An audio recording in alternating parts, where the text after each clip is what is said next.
பிரம்மராட்சசம்னா ஒண்ணும் இல்ல, மரத்துல தலைகீழா தொங்கிட்டு இருக்கும், வரவங்கள அடிச்சு போட்டு சாப்பிட்டுட்டு இருக்கும்.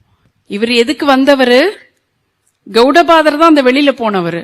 எதுக்கு வந்தவரு? இலக்கணம் கத்துக்கிறதுக்கு வந்தவரு.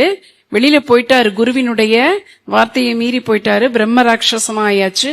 கெஞ்சறாரு, எனக்கு இதுல இருந்து ஒரு விமோச்சனம் கொடுத்துருங்களேன், நான் எப்படி இப்படியே இருக்க முடியும்? அப்போ அவர் சொல்றாரு, நீ மரத்திலேயே இரு, இலக்கணத்துக்கு நீ கேட்கிற கேள்விகளுக்கு சரியான பதிலை யார் சொல்கிறார்களோ அந்த நேரத்துல உனக்கு இயல்பு திரும்பும் அப்படின்னு சொல்றார்.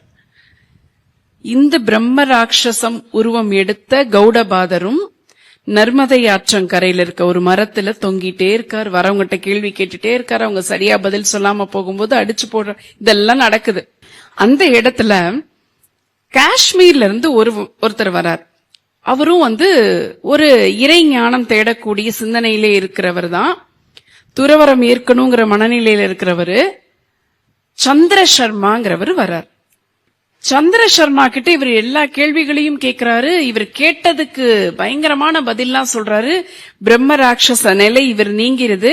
அவர் சொல்ல சொல்ல இலக்கணத்தெல்லாம் இவர் எழுத ஆரம்பிக்கிறார். இவர் முழுக்க எழுத ஆரம்பிக்கிறார். கையில எதுவும் ஏடெல்லாம் இல்ல, அங்க இருக்கிற இலைகள் எல்லாம் பறிச்சு கைக்கு கிடைச்ச நகத்தை வச்சு எழுத ஆரம்பிக்கிறார்.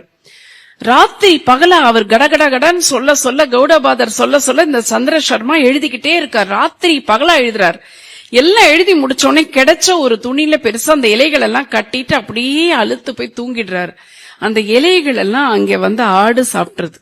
அசந்து போய் அதுக்கு பிறகு அந்த ஊர்ல ஒரு வணிகர் வீட்டு திண்ணையில இருக்காரு.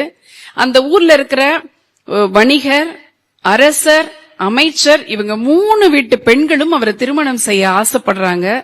அவருடைய கர்மம் திருமணம் செய்யறாரு. ஏன்னா துறவரம் வரணும்னு நினைச்ச மனுஷன் அவரு.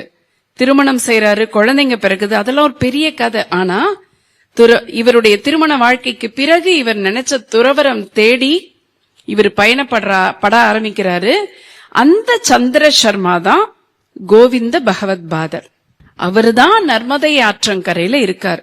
தன்னுடைய சீடன் ஒருவன் வருவான் அப்படின்னு காத்துட்டு இருக்கார். ஏன்னா அவர்கிட்ட வியாசர் சொல்லியிருப்பார், உன்னை தேடி ஒரு சீடன் வருவான், அவன் உனக்கு பிரம்மசூத்திரத்தை அதற்கான உரையை எழுதி கொடுப்பான் அப்படின்னு முன்னாடியே சொல்லியிருப்பார். வருவான்னு காத்துட்டு இருக்கார்.